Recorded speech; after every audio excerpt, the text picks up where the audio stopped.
What is up, weather enthusiasts? I'm your host, Pat's Path Predictor. Let's get right into the weather. Alright, so here's the situation we have for you, ladies and gentlemen. We have Invest 94L that is currently approaching the Lesser Antilles as of right now. It is currently in the center of the main development region as we speak. Over here, here's what we have with the National Hurricane Center outlook, the 7-day outlook. Here's the situation. A broad area of low pressure located over the central tropical Atlantic, about midway between the Windward Islands and Western Africa, is producing disorganized shower activity. The low-level circulation has become better defined since yesterday, and since environmental conditions are expected to remain conducive for further development, a tropical depression is still likely to form within a few days.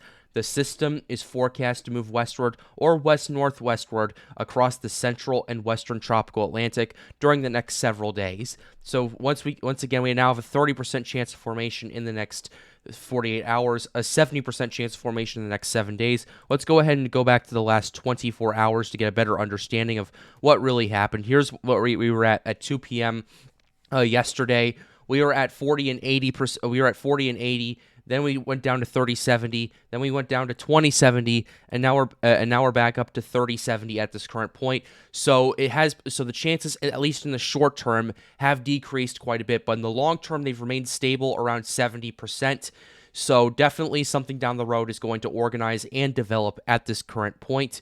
And that's pretty much a given. And I'm still particularly concerned because the longer this takes to develop, the further to the west this thing can potentially go. And since pretty much almost all the Lesser Antilles are now in this new makeshift cone, according to the National Hurricane Center, the longer it takes to develop and the longer it takes to get over there, well, that means the greater chance you have for impacts going on over here. We're going to go ahead and show you the track models and the intensity models. Track models have been pretty interesting, to say at the very least. Some of them have it still moving into the northeastern Caribbean, while others have it impacting the Lesser Antilles, and then turning out to sea at that current point. I'm going to be completely honest with you guys. It's going to really be dependent on two factors here.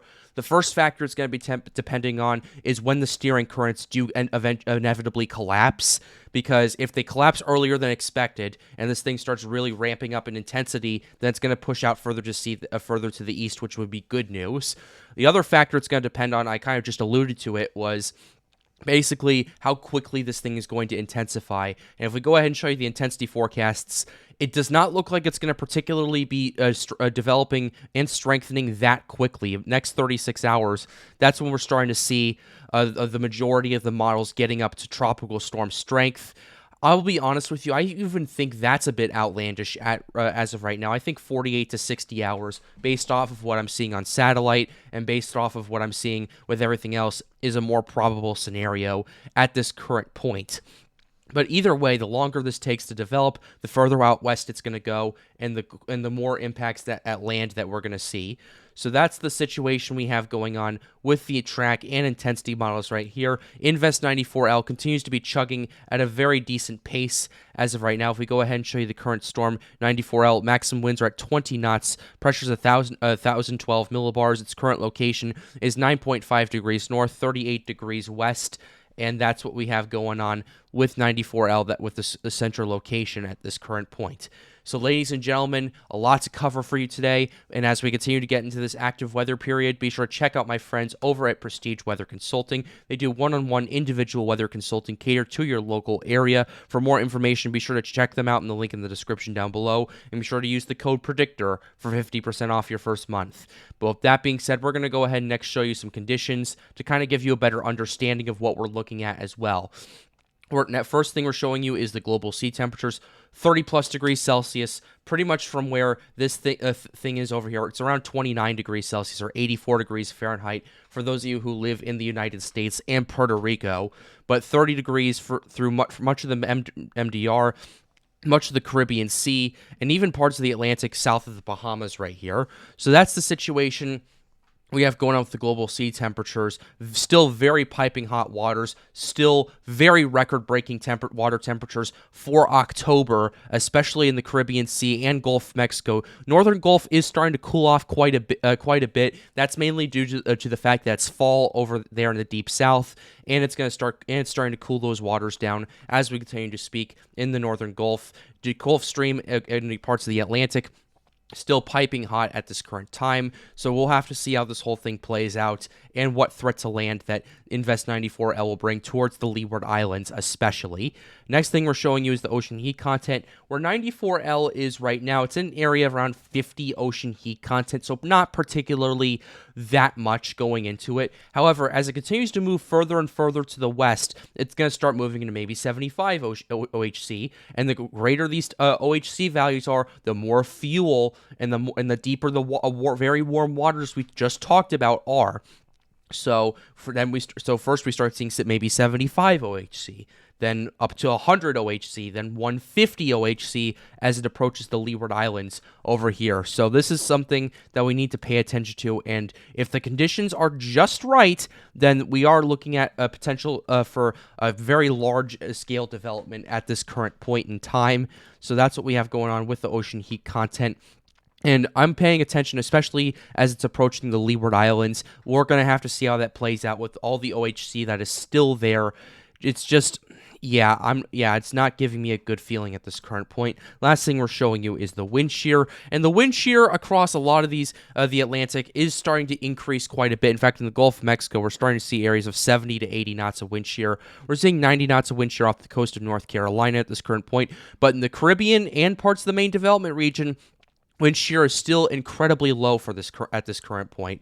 So this is definitely some stuff we have to pay attention to, and this is where 94L is as of right now. You can see they're starting to show a little bit more outflow at this current point, and it's starting to show more signs of organization. With that being said, we're going to go ahead and show you some of the models that we've been kind of talking about. We're going to start with the European, then GFS, then move on from there, as I like to say. Here's the European model at this current point. The European model is still having this thing slowly organized and slowly develop. The European has this thing actually entering the Caribbean Sea to some extent before the wave starts to move further to the north as it approaches Puerto Rico at this current point.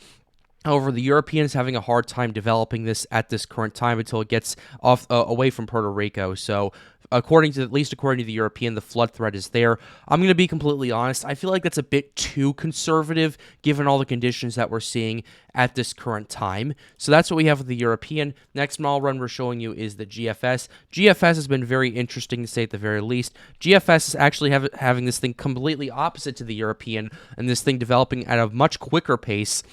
If we can go ahead and show you, it starts to show signs of development in the next 60 hours as of right here, and then it really starts to organize and intensify, and as the steering currents collapse and this trough starts to really get involved, it's going to push further out to sea and stay away from the Antilles, according to the GFS. Keep in mind, by the time it does get to this point, we're about, 6, 7, 8 days out from the GFS, and this thing is already a 973 millibar Category 2 hurricane. So the intensity model, I would not entirely trust at this current point. In fact, I'm taking all of these models with a grain of salt because they're just projections of what may happen. Next model we're showing you is the CMC. CMC has been quite interesting and kind of been pretty how do I put this? Pretty consistent across the board. The CMC is showing this thing making landfall and moving through the Lesser Antilles as a strong tropical storm or weak hurricane before moving out into sea with at this point as a high-end Category 1 hurricane, before merging with a low-pressure system as it starts to potentially approach England in the next week or so. And in the meantime, the CMC has also been showing another potential tropical wave coming off the coast of Africa and interacting with the intertropical convergence zone, and then bringing more impacts towards the Leeward Islands once again. So keep in mind, by the time this scenario plays out and by the time this thing starts to show signs of organization, we're about, 7 days out. So I wouldn't pay too much attention to it, but it's definitely something to keep an eye on as time continues to go on. Next model we're showing you is the NavGem. The NavGem model has been quite consistent, similar to the CMC, but in a different way. The NavGem is actually having the strengthening similar to the GFS up to a hurricane before it gets to the Antilles, and then it brings some sort of impact to those islands over there, but then it moves out to sea as the steering currents push this thing at that direction, and the trough starts to interact with it. So basically the theme is the stronger the storm, the less chance this thing has of impacting land at this current point in time. So that's what we have going on with the NavGem model as of right now. Last model we're showing you is the Icon, and the Icon has been kind of interesting to say at the very least, because the last couple of days we saw the Icon really organizing and developing this thing much quicker than anticipated, and then having this thing move through the Caribbean Sea. According to this run, though, things are getting pretty interesting, and things are getting a little spicy, to say at the very least. And as you can see, this thing starts to show signs of organization and development. It becomes a tropical depression likely in the next 4 days, and then it moves through the Caribbean Sea, makes it landfall in parts of the Lesser Antilles, and then brings impacts to Puerto Rico. So the Icon, interestingly, has been similar to that of the European model. So we'll have to see how this whole thing plays out as time continues to go on with this. So that's what we have with the operational models. Last thing we're going to go ahead and show you is some of the hurricane models. We're going to go ahead and start with the HMON, then the HAVS models, and then the HWRF. HMON has been pretty interesting, to say at the very least. If we can go ahead and pull that up at this current point, here is the HMON at this time. Here is the lower dynamics. Here's the main sea level pressure and 10-meter winds. Here's what we have. In the next 48 hours, it starts to show signs of organization and then development if this thing will actually load, and then starts to show tropical storm conditions in the next 57 hours, and then those continue to gradually increase as time continues to go on. And the HMON is actually having this thing remaining a tropical storm or tropical depression throughout this whole lifespan over here. So that's something to pay attention to. HAVS A model, we're going to go ahead and pull that up at this current point. Here's the HAVS A. Here's the 6Z HAVS A right here to show you guys. HAVS A has been kind of interesting. It's actually showing barely any development at this current point, which is pretty interesting because the HAVS models are typically some of the more extreme models when it comes to intensity. So here's the HAVS B.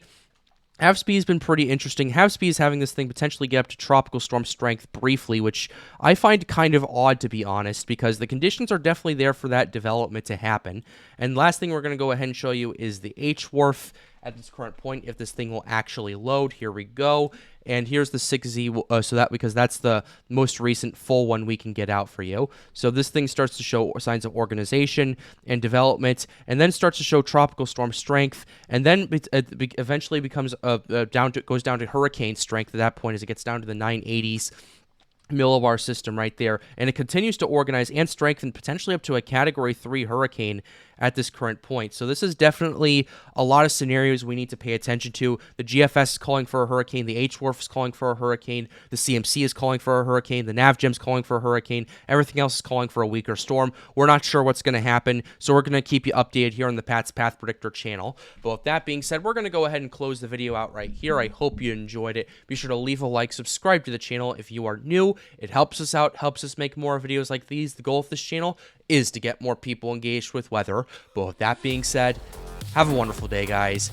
Stay safe.